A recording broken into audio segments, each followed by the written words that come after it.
So welcome everyone. Thank you for joining us today. We have an hour for our session today, and the agenda will run roughly like this. We'll start with a bit of information about what is metadata and why it's so important. I'll then give an introduction to Crossref Participation Reports. We'll then give you all a moment to look up the participation report for your organisation. And then I can share some information about how you fill in any gaps. So how you can update metadata for existing DOI records using OJS.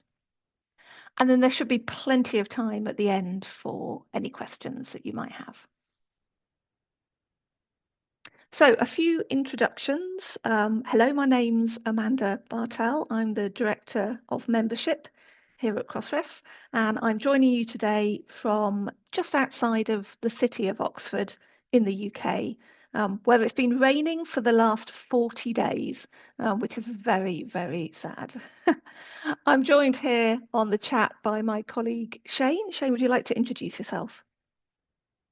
Sure, thanks, Amanda, and welcome everyone.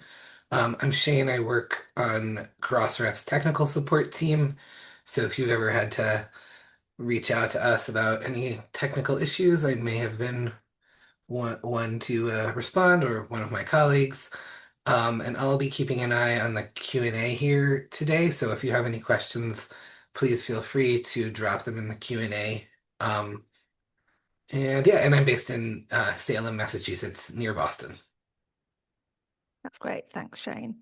And of course, we're joined by all of you here today. So do please introduce yourself in the chat in Zoom. If you miss the introduction at the beginning, do put in your name, your organisation, and where in the world you are today.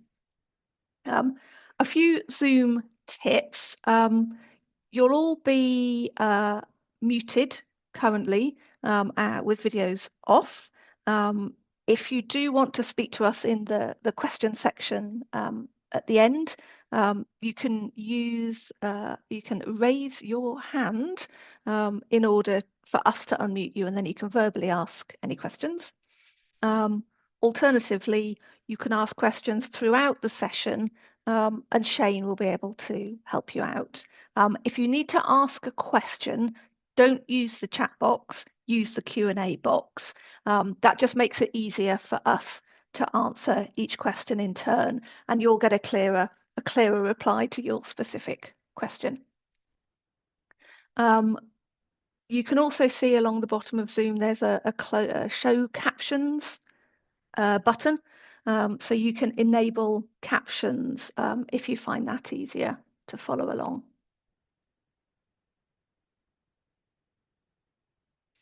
Tiny bit of housekeeping. As with all of our events and webinars, we do want to ensure that we keep this session safe, respectful, and productive. So do make sure you follow our code of conduct.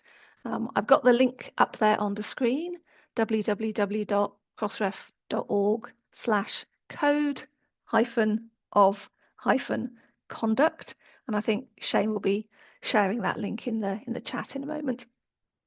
The session is being recorded, and we will send you the recording after the meeting along with the slide deck. So hopefully that will be helpful. I know some folks will need certificates of attendance. So when we send the slides and the recording out afterwards, you can just reply to that email to request a certificate of attendance.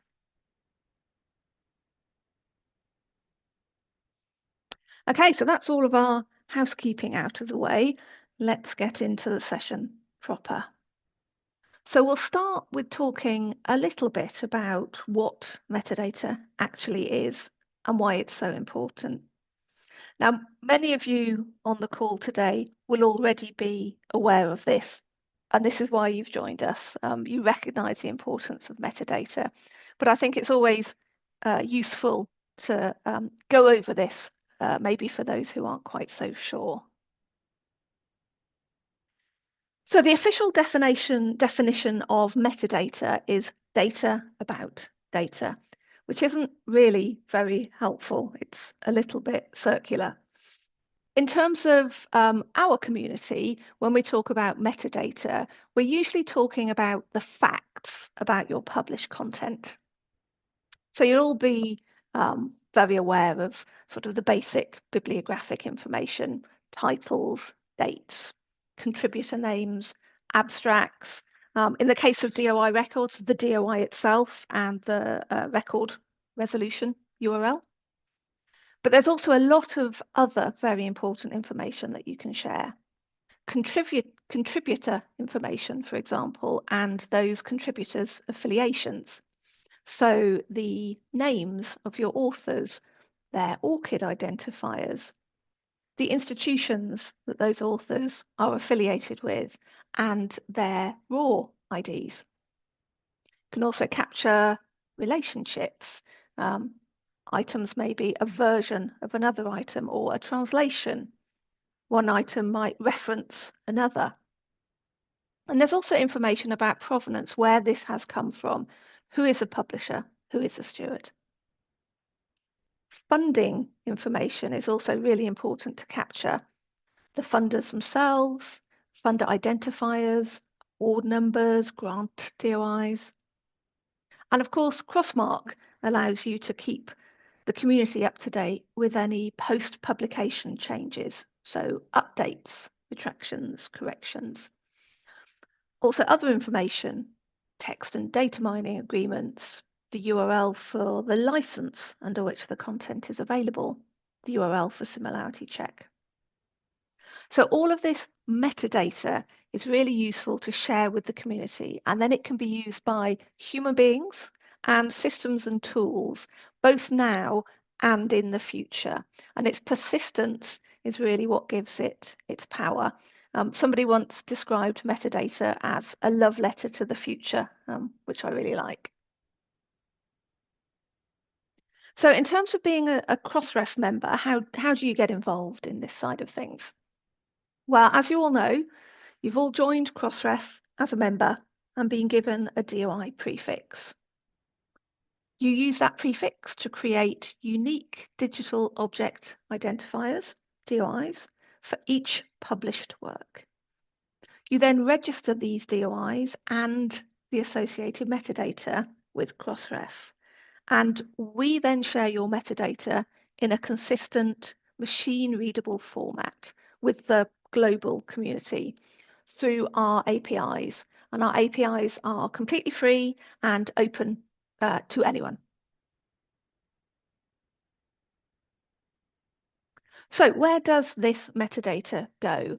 I'm showing on the screen a diagram which sort of aims to describe all the different types of organizations that use Crossref metadata, which is the outside ring, and the types of reasons that they use the metadata for, which is the inside ring. So our metadata, it's relied upon by a very large part of the research information community. We get over 2 billion calls to our API each month. So the metadata is really heavily used. It's used by metrics and analytics tools, things like Scopus, Web of Science. It's used by library discovery systems. So if a researcher is trying to find an article in their institution library, if they're using a library discovery system, Crossref metadata is playing its part. It's used heavily by Crossref members themselves, checking their own metadata and checking for reference links. It's used by DOAJ as part of their work as well.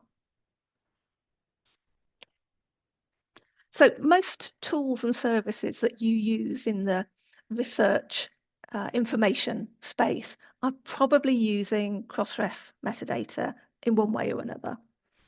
So this means if your metadata is in our system, you are more likely to be discovered by more readers. And the more metadata elements you can include gives you more chances to be discovered.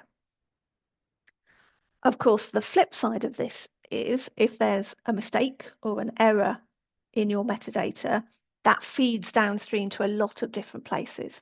So it's really important to keep your metadata correct and up to date. And we're going to talk about that in today's session. We'll talk about how to update your existing metadata records. So I'm going to do a quick introduction to our participation reports. I'm going to stop my presentation and risk a live demo for you all. Shane, I'm hoping everyone can still see my screen and can see the live participation reports. Yeah, looks good. Perfect. So participation reports, they live at crossref.org/members/prep. This is what you see when you first arrive. And the purpose of this tool is to visually show each member how rich their metadata records with Crossref actually are. So for all of the records they have registered with us, what percentage of those records contain key metadata elements? So let's look at a report. We'll start with the Korean Ophthalmological Society, who I was looking at earlier. They appeared on the drop down for me because I'd searched for them earlier. If you're looking for your member account, you would just start on the previous page and type in your name. So just start typing and the accounts will appear.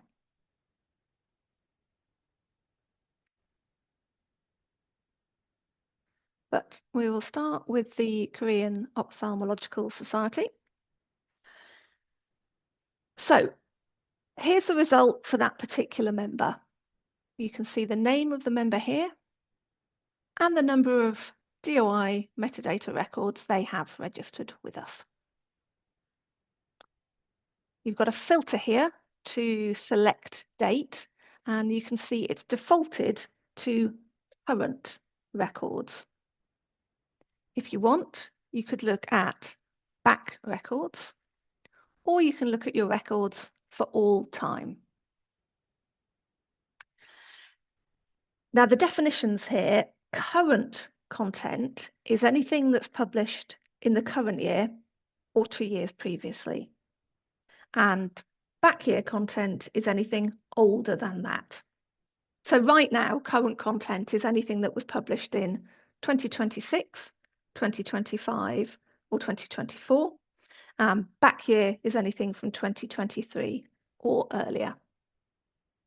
The reason we put that filter in there is it's sometimes interesting to compare older content and new content, particularly if you've changed platform or something significant has changed recently, and you can compare what was happening before you moved platform and what's happening now. Another filter available to you is you can filter just for one of your journals. So if you publish and register with us multiple journals, you can filter down this report just to look at one of those journals. So you just, again, start typing the name, and there we go. The results have changed now just to be for that one particular journal.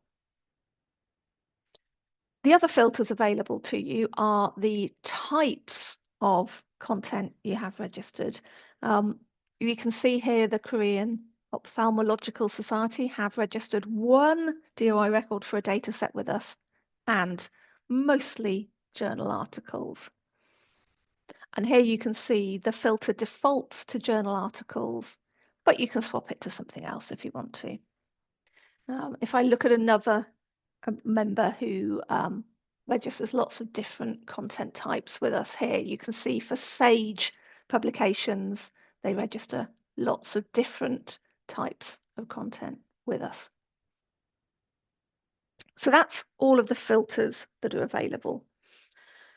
So once you've set your filters as you want them, you can then look at your results. And you can see here we have results for some key metadata elements. So how to interpret this? So if you look here, it says references 61%. So that means for all the DOIs that this member has registered with us, 61% of those metadata records include references in the metadata. So 39% do not, and it would be good to fill in that gap. For abstracts, 49% of their records include abstracts in the metadata, and the rest don't. They have ORCID IDs for their authors in just 15% of their metadata records, and so on.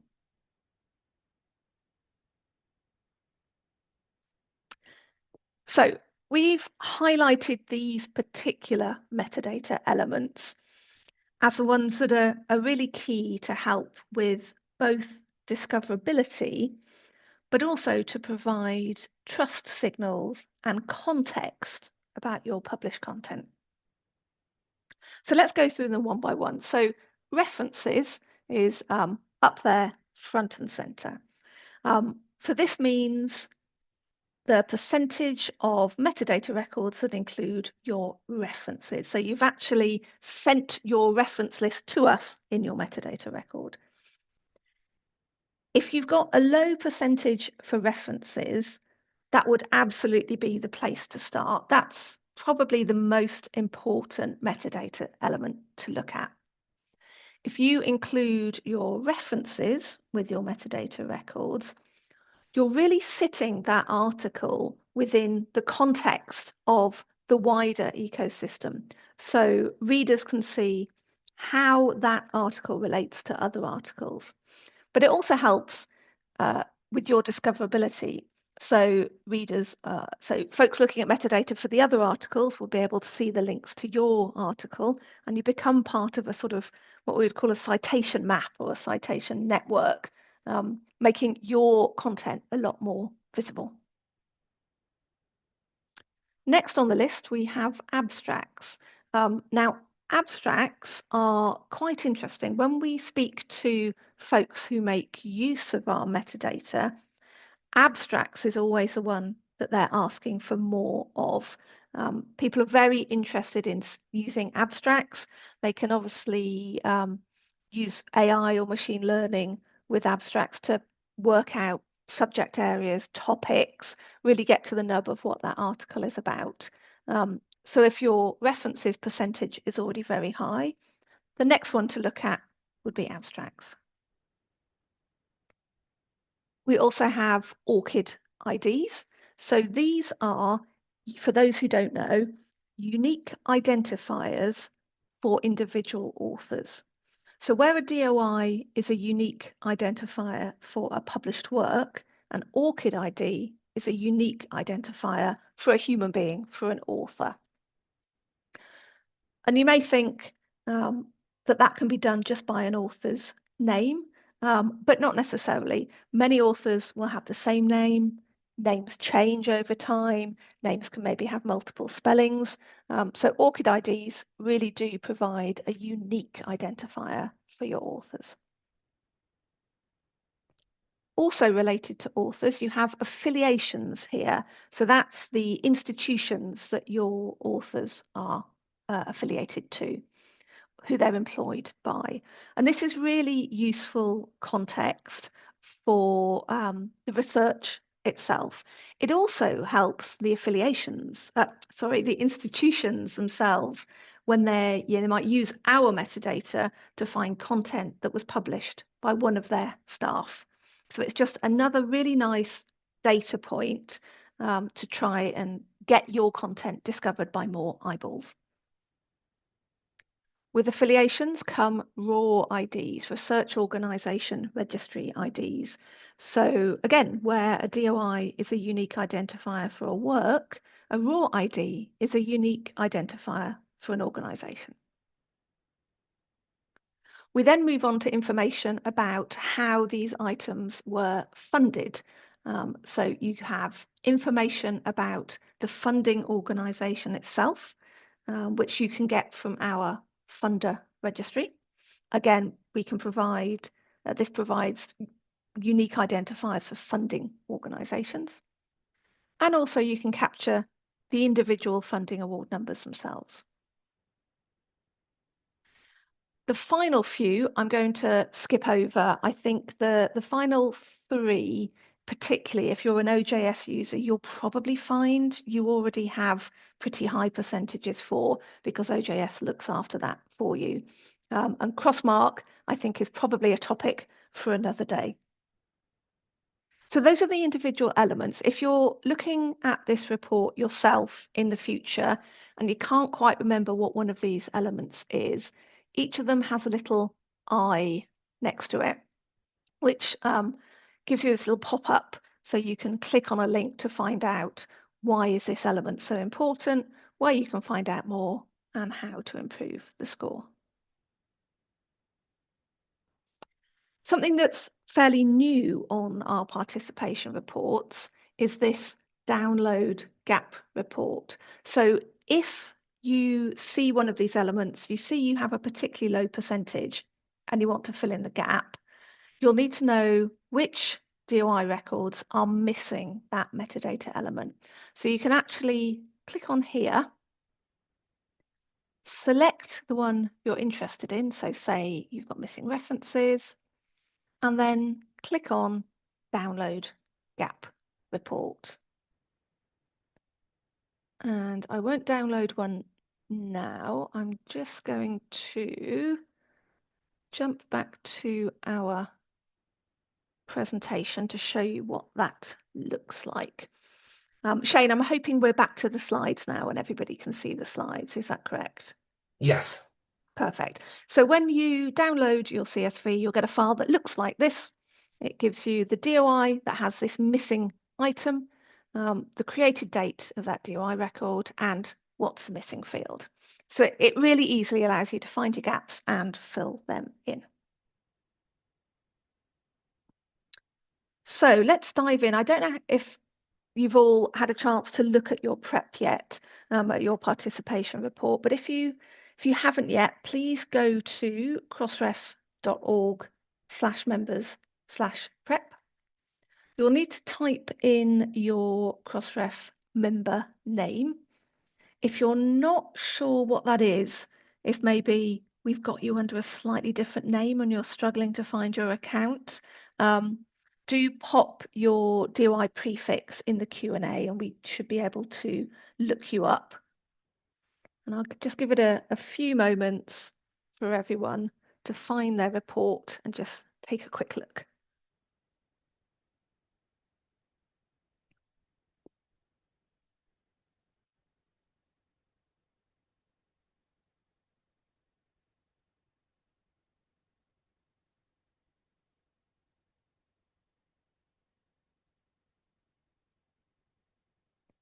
Shane, how are we doing in the chat? Do most people seem to be finding their participation reports okay?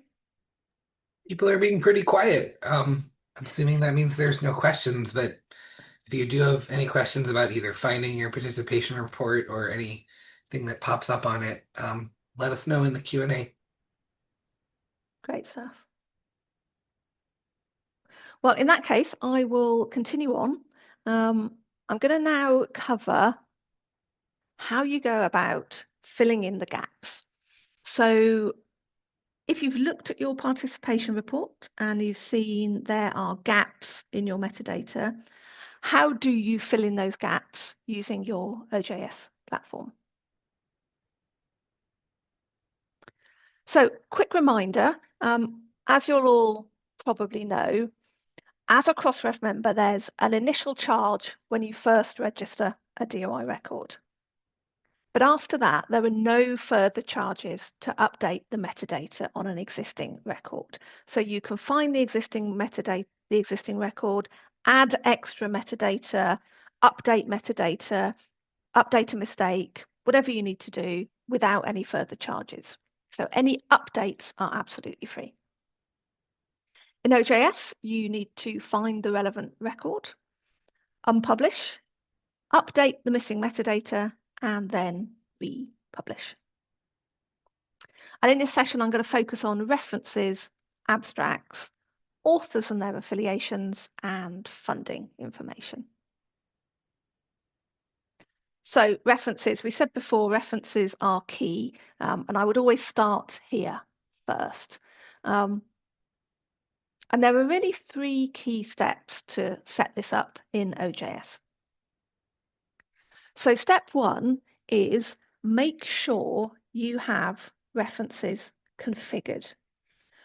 Where I've spoken to members in the past and they don't have references, or they have very low references in their participation reports, and those members are using OJS, nearly always the problem is they haven't ticked this enable references metadata box. So you can find this by going into workflow, then metadata, and then you can see there's just a little tick box to enable references metadata. So that's step 1. Step 2, go in and enable the Crossref reference linking plugin. So you do that going into the website section, and then the plugins section, and find the Crossref reference linking plugin and enable that. And then finally, you'll then just be able to go into your publication, click on that references box, and paste your references into the box there. And as you do that, you'll hopefully start to see your references percentage increase. So next up, author and affiliation metadata. So that covers from participation reports, ORCID IDs, just affiliations, and also any raw IDs. So the basics, how do you add an ORCID ID into your author metadata? You don't need any plugins. You just go to publications and contributors, and there's a little edit button under the author's name. And if you go into there, you'll see there's a little field for ORCID ID under author details. So again, just paste the ORCID ID into there. Now, you can go one step further if you want to. There's an optional ORCID profile plugin. So you don't need this plugin if you just want to add ORCID IDs, but if you want to take it a step further, you can add this plugin. And what this does for you is it lets your contributors authenticate their own ORCID IDs. And it displays authenticated ORCID IDs on the article as a link to the contributor's own record. And then it enables members to claim their authors to claim articles in their ORCID records. So if you've got that plugin enabled, this is what you'll see, where you've got authors with an ORCID ID and they've authenticated that, you'll see this little ORCID ID logo, which you can click on and go to their ORCID record. So adding author affiliations, again, affiliations are just found in OJS in the author section.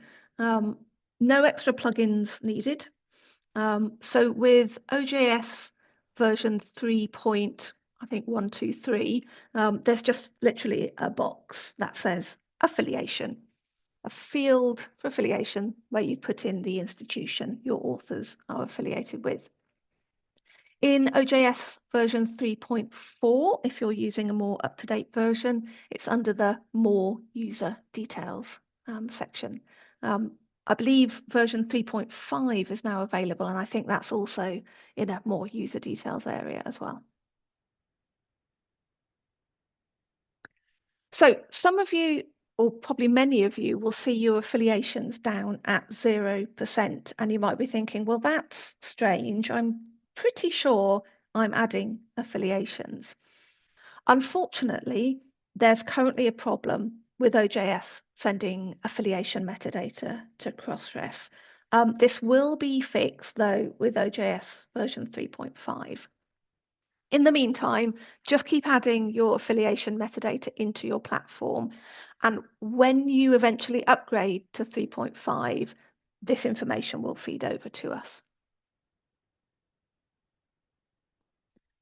So with raw IDs, there is a raw plugin. And again, similar to the ORCID plugin, this gives you some extra functionality. So you'll remember raw IDs are that unique identifier for research organizations. So if you use this optional plugin, again, on your article pages, you'll get that little logo for the organization that author is affiliated to, and a link through to their raw record. So funding metadata, we said earlier, this is really useful context for your research. And it's also really useful metadata for the funders themselves to find the content that's been published based on their funding. You can add information about the funder themselves using the funder registry IDs, or you can also, as well, you can add in individual funding award numbers. So you do need an extra plugin for this. There is a funding plugin. Once you've got that enabled, you'll be able to add your funder information. Once it's enabled, you just go to, you'll see in publications, you'll see you have a new funding data area available, and you can then click to add funder. And this area allows you to add information both for the funder and their funder registry ID, and also the individual grant numbers as well. Okay, so that was a bit of a lightning tour. We've now got about 25 minutes for you all to spend some time looking at your own participation report, having a look for any gaps, maybe playing around with the filters, maybe filtering on current or backfile, or filtering for a particular journal, however you want to play it, and looking at where you've got gaps. You can then download your CSV to get your gap report, and then you can use the instructions we've just talked about to fill in those gaps. So as a reminder, you need to go to www.crossref.org/members/prep. So if you aren't there already, do visit there, type your member name into the box, and hopefully you will be able to find your report. I'm going to leave that. Oh, sorry, go on, Shane. There's a request in the chat to speak to the issue of Crossmark and OJS. Yeah, I don't think you can currently add crossmark metadata using OJS. I think that's in future plans, but I don't think right now it's available. Do I have that right, Shane? Yeah, that's Yeah. correct. OJS, there's just no support built into OJS in order to implement Crossmark or supply whether or not you want to implement the Crossmark service, there's also not support to supply the Crossmark metadata on post-publication updates through OJS. Hopefully that will come in future iterations. Yeah.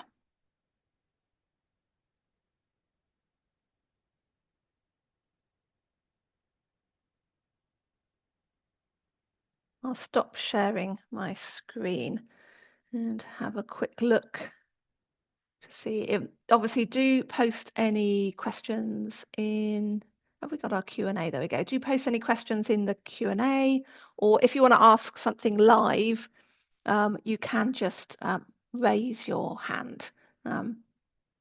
You do that via the React button in the Zoom window. If you'd rather ask live, raise your hand and we can unmute you. But otherwise, just ask any questions in the Q&A box.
Yeah, I can see we've got a couple of, oh, Shane, you're typing an answer. We've got a couple of questions in the Q&A.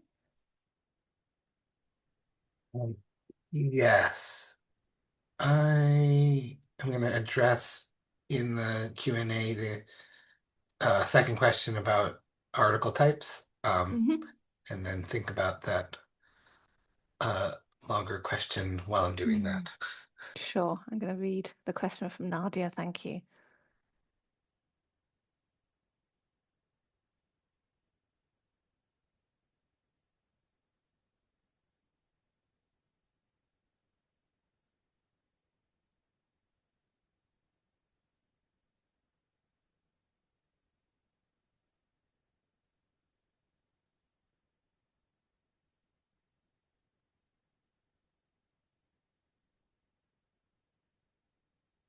Nadia, your question in Q&A, you were talking about before enabling additional services, you were going to establish internal manual workflows and make sure you've got all your internal policies set, which feels like a really sensible approach. Get that side of things sorted first.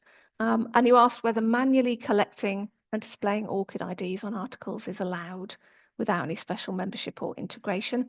So do you mean you would collect ORCID IDs from your authors and then add them into your OJS instance, type it into that box we were showing earlier?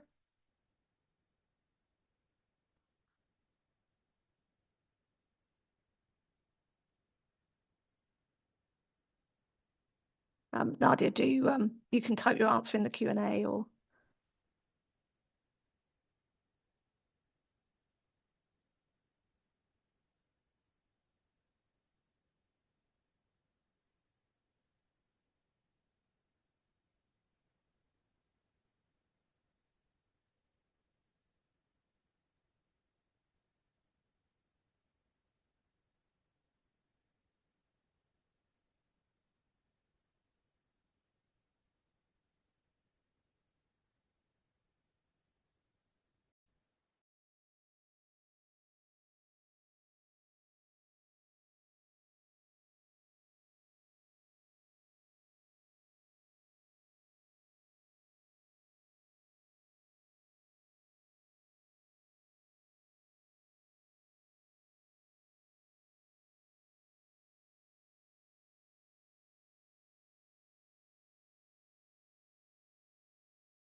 Andrew had asked in the chat, was license URLs covered? No, I didn't explicitly cover that. I believe in OJS there is a field at journal level where you can add a license. I'm just looking that up and checking checking I'm right on that.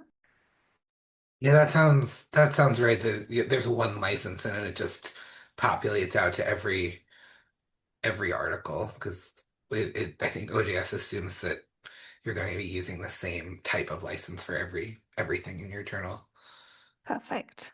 Thanks. Andrew, I hope that answers the question. I'll look around to see if I can find an image of where exactly it goes. Perfect. Thank you.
I'm not sure if you addressed this component of the question in the Q&A, but there's no fees for Crossmark specifically.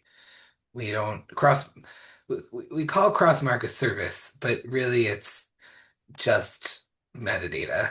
And we don't charge for specific types of metadata. And there's in addition to supplying the Crossmark specific metadata, you can also add this other layer where you um, kind of add a little widget that or pop-up or link to a Crossmark dialog on every article that when a user clicks it will say whether the article has updates or does not have updates. Um, but again, there's no fees for any of that. There's just the one fee per DOI to register it. Mm.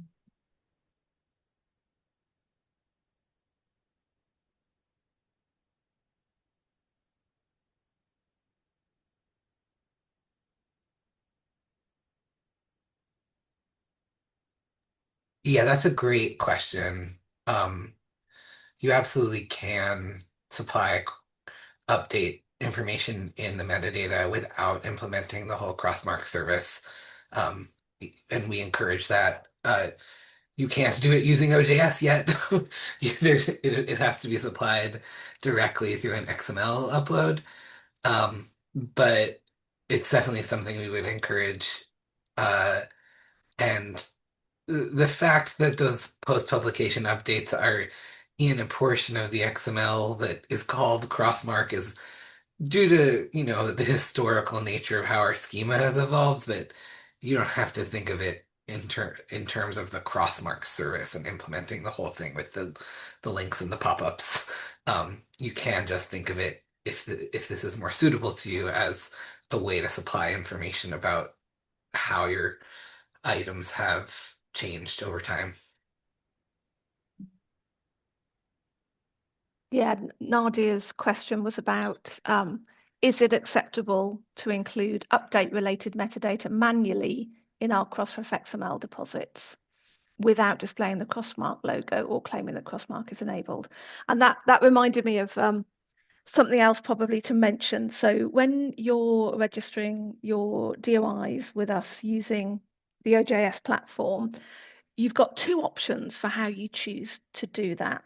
You can either have OJS set up so you can download XML files of your metadata and manually upload that to our admin tool, or you can just have the OJS platform send that XML to us automatically. If you're using the manual way, you can absolutely do what Nadia just described, adding in that Crossmark information, that metadata that updates yourself manually. Obviously, you need to be quite experienced at XML in order to do that. So that's not for everybody. But if you're experienced and you know what you're doing, that's absolutely fine. And it's entirely fine to do that just to give us the update. You don't need to mention Crossmark at all. Right, and that's a much more sort of plausible option if you're only doing it for those items which have updates, manually tinkering with your XML files. Mm. Because in a realistic setting of all the articles you publish, only a few are going to be corrected or withdrawn or retracted or anything like that. In order to implement the full Crossmark service, you would have to do that for every article basically to indicate this has no updates or this does have updates. And that's much more cumbersome and we wouldn't necessarily recommend that as a workflow unless you're very, very motivated.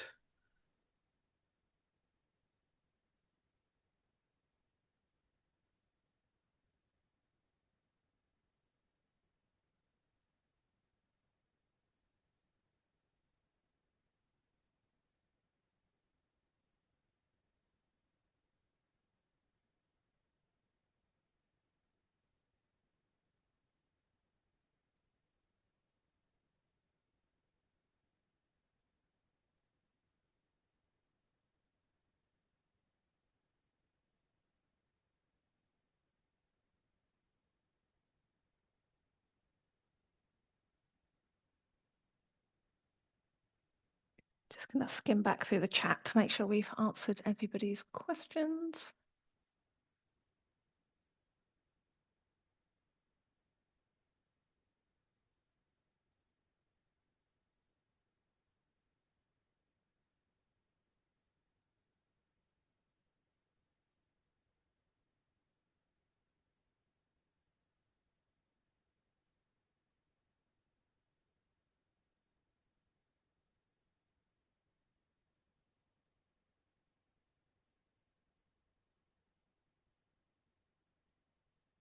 Okay, everything is covered there.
Very good. Okay, I think we are coming to the end of the session and coming to the end of the questions coming through in the Q&A. Thank you all for your questions, and thank you, Shane, for all the answers. Going to share my screen one final time. So as I said at the beginning, after this session, we'll be sending through the recording and the slides. So you can refer back to what we've covered in today's session. If you need more help in the future, you can always take a look at our documentation on our website, and you can see the link on the screen there, crossref.org/documentation. PKP also has their own documentation for the OJS platform. You can see the link on the screen there. You can always come along to Crossref's community forum and ask us a question. The question may be answered by one of Crossref staff, maybe one of our ambassadors, or maybe even another member of the community, particularly with something like OJS. Obviously, that's not our platform at Crossref, and you actually might find one of your fellow members who's been using OJS for a few years, might have some better hints and tips for you as well. So do always feel free to ask a question on the forum. PKP also has their own community forum, and you can often get useful answers or view useful conversations there. If you get completely stuck and you can't find the answer, you're always welcome to contact our support team as well. And Shane and the rest of the team will be able to answer that by email. If you follow the link crossref.org/contact, there'll be a form to fill in the details of what you need help with, and then we'll get back to you by email. I'm going to do one final check if we have any remaining questions in Q&A. Doesn't look like we do. Okay, in that case, thank you very much all for your attendance and your excellent questions. Hopefully we'll see you on another webinar soon, and good luck with increasing those percentages in your participation reports. Thank you all. Bye-bye now.